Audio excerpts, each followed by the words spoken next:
Sa tulong ng patuloy na cyber patrolling o pag-iikot sa cyber web ng National Bureau of Investigation, Cybercrime Division o NBI-CCD, natunton ang di umano'y nangyayaring human trafficking o bentahan ng mga Filipino online sa loob ng ilang condominium units sa Pasay City. Sino ang nasa likod ng di umano'y malawak na online pambubugaw na ito? Nung na-discover niyo po yung operasyon nito online, ano ho ang nakapukaw ng atensyon ninyo kumpara sa ibang online operation? This had been going since pre-pandemic, itong ganitong klase ng modus. Pinopost itong mga babae sa social media applications and then nakapost doon yung pictures nila. We determined na ito ay nag-ooperate sa isang condo residence dyan sa may Pasay. Ang modus, may menu kung saan pipili ang kliyente ng babae at ng serbisyong gustong i-avail. Aba, ibang klase! Online registration lang ang peg.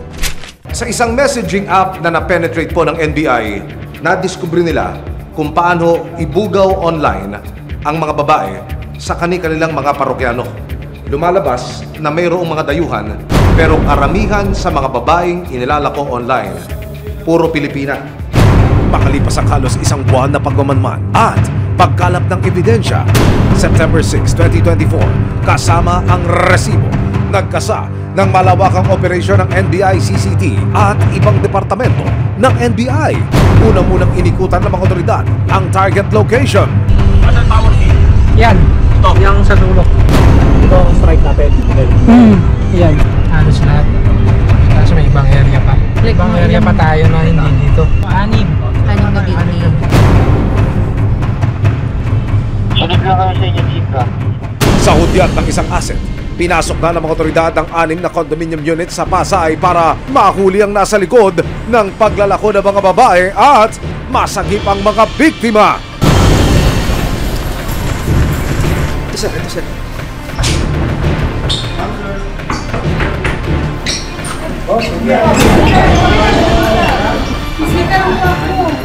Hindi ay. Dito ba? Dito. Disable. Tanggalin mo yung password.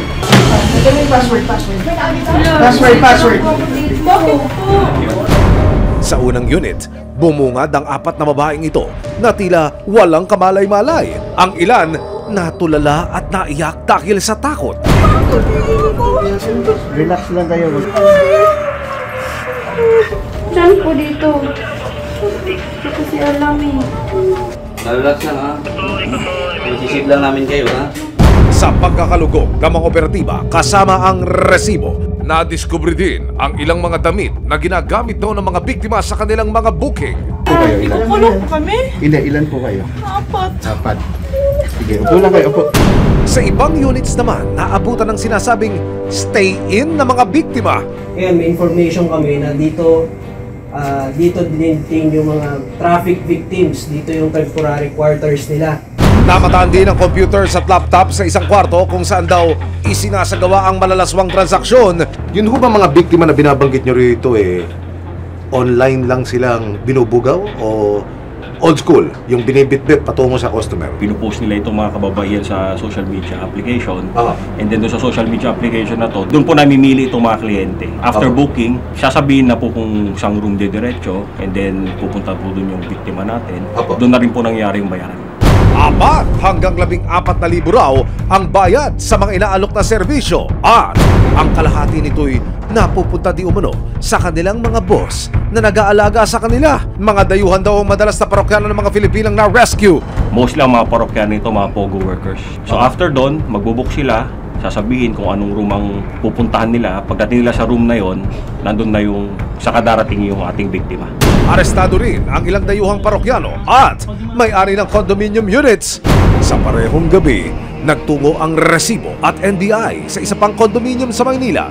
Dito raw naglalagi ang boss na si Warwick na siyang nasa likod umano ng pambubugaw online. Pagpasok sa unit, arestado si Warwick, ang ilang Chinese national at ilang Pilipino na di umano yung mga assistant na mga babaeng ibinubugaw. Well, I was thinking for violation of human trafficking. Agad na dinala ang mga na-rescue at naaresto mga dayuhan sa NBI headquarters.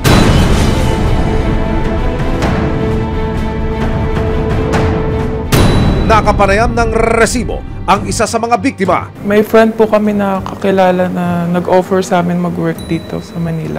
Kasi po magbe-months, inisip po namin, syempre mag-iipon din po sana para kahit papano may panggastos din. Sa isang araw po, pwede ka pong kumita ng mga nasa 10K to 15K po kasi. Nakausap din ng resibo si Ana, hindi niya tunay na pangalan. Siya raw ang isa sa mga sumasala sa mga babae para matiyak na pasado ito sa kanilang mga kliyente. Ang sahod ko po is 18K po, monthly po. Minsan din po kasi ako rin po yung nag-i-interview, pinipicturean ko po yung nila at saka yung chan. Kapag may stretch mark po, pag pangit po yung muka, hindi po sila qualified. Pag bata po, mas maganda. September 10, 2024, iniharap ng NBI sa publiko ang mga nahuling suspect at ipinakita rin ang mga ginagamit na sex toys na naging resibo ng kanilang malaswang negosyo. We were able to grasp the individuals. Kailang for Chinese, and then yung isa Malaysian, and then yung apat Filipinos. And then we were able also to rescue 27. Sinubukan ng resibo na kunin ang panig ng dalawang suspect na Chinese nationals pero tikom ang kanilang bibig at hindi nagpaunlak ng panayam. Sir, we are from GMA, a local network. Can you give us your name?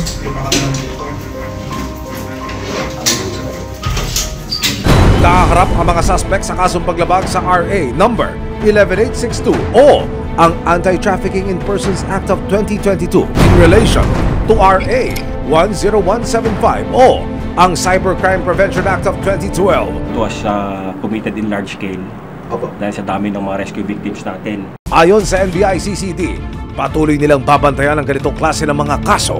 Kapag meron pong ganitong klase activity na nangyayari online, we make sure na we are always ready.